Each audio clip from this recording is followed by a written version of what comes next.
on voulait vous parler de peut-être le sujet qui est celui dont on discute le plus depuis plusieurs semaines. Forcément, dans le parc Maximilien à Bruxelles, il y a plusieurs réfugiés. On voulait en parler ici dans le Dan Late Show, mais on ne savait pas exactement comment le faire pour que ce soit fait avec, disons-le, classe, pas faire des grosses blagues lourdes là-dessus. Donc, on s'est dit qu'au lieu de se fier à l'animateur canadien aux blagues douteuses, on allait inviter des gens qui s'y connaissent vraiment et qui sont sur place. On a donc le directeur des opérations pour Médecins du Monde qui est avec nous. Mesdames et messieurs, voici Stéphane Emmans. Bonsoir Stéphane. Vous allez bien? Oui. Fatigué. Ben oui. Imagine bien. Sinon, comment ça se passe en ce moment? Beaucoup de boulot ou c'est tranquille? C'est plutôt beaucoup de boulot. Donc, bien, ouais, on est assez fatigué. Pour le moment, il y a 600 à 800 personnes qui logent dans un camping de fortune devant l'Office d'étrangers. On a des équipes 24 heures sur 24, 7 jours sur 7, donc ça fait beaucoup de boulot. Vous êtes directeur. Moi, je suis directeur. Et vous êtes sur le terrain. Quelle sorte de directeur que vous êtes? D'habitude, les directeurs restent dans les bureaux et envoient les gens. Mais c'est les bons directeurs, en fait, ils sont sur le terrain. Je doute bien. Donc voilà, de 600 à 800 personnes, vous l'avez dit. Et j'imagine qu'il y a un afflux aussi de bénévoles et de ressources. Les gens c'est très médiatisé, les gens se sentent touchés. Vous avez combien de bénévoles, plus ou moins, qui tournent Alors, pour Médecins du Monde, on doit tourner autour de 70 bénévoles, donc des médecins, des infirmiers, des accueillants, des traducteurs. Dans le camp, de manière générale, ça doit au moins tourner à 200, 300 bénévoles. Alors, ils ne sont pas là tout le temps. Il faut savoir que mercredi passé, il n'y avait juste rien. Il y avait une quarantaine de personnes qui étaient sous tente.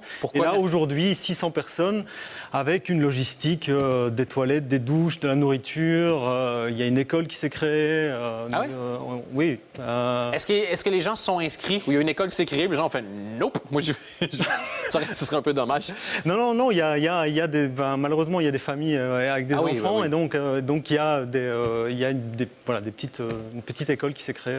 J'imagine qu'il y a un afflux de ressources aussi qui arrive. Il y a des élans de solidarité. Vous m'avez dit qu'il y avait des groupes qui venaient, qui étaient débarqués carrément avec des camions.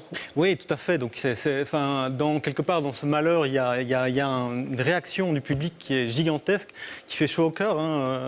On chantait Bienvenue il n'y a pas longtemps. Mais voilà, il y a quelque chose de cet ordre-là qui se passe. Et donc, il y a énormément de gens qui viennent déposer des dons, etc. Et donc, samedi passé, par exemple, au grand moment de ce week-end, avec énormément de solidarité, il y a la communauté turque de Genk qui est venue avec un camion rempli de couvertures, de médicaments. Et samedi, on ne savait plus quoi faire de ces dons. Ils étaient tous entreposés dans ce parc. Ce n'était pas vraiment le meilleur entrepôt. Et donc, le message, c'était on refuse. Et donc, on voyait ces deux Turcs qui étaient venus juste de Genk. Il était 10h, 10h30 du soir. Finalement, on a quand même su trouver un petit local dans le coin, de nouveau via quelqu'un qui habitait dans le quartier et qui mettait son garage à disposition. Et on a tout entreposé. Et depuis lors, c'est là. Et cette crise, malheureusement, va probablement durer. Donc ça sera utilisé au moment venu.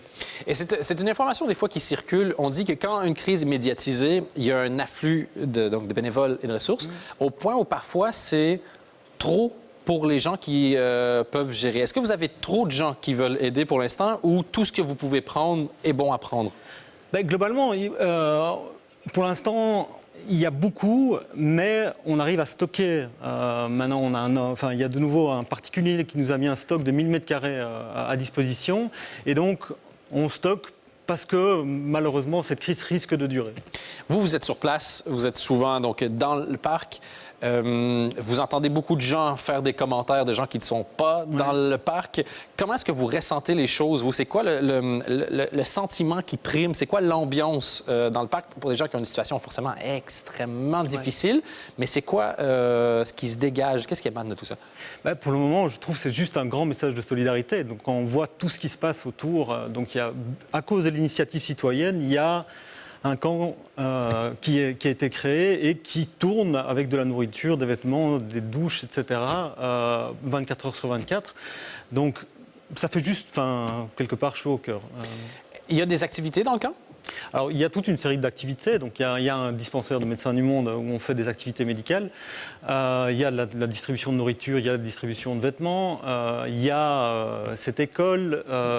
Il y a de temps en temps des gens qui viennent faire des concerts de musique. Ah oui? Oui, tout à fait. Des gens qui spontanément qui débarquent, font, viens, on vient, puis à 3-4, ils vont faire de la musique. Ouais. Un petit concert de musique, oui. Ah. Et donc, il y a toute une vie dans un camp de réfugiés.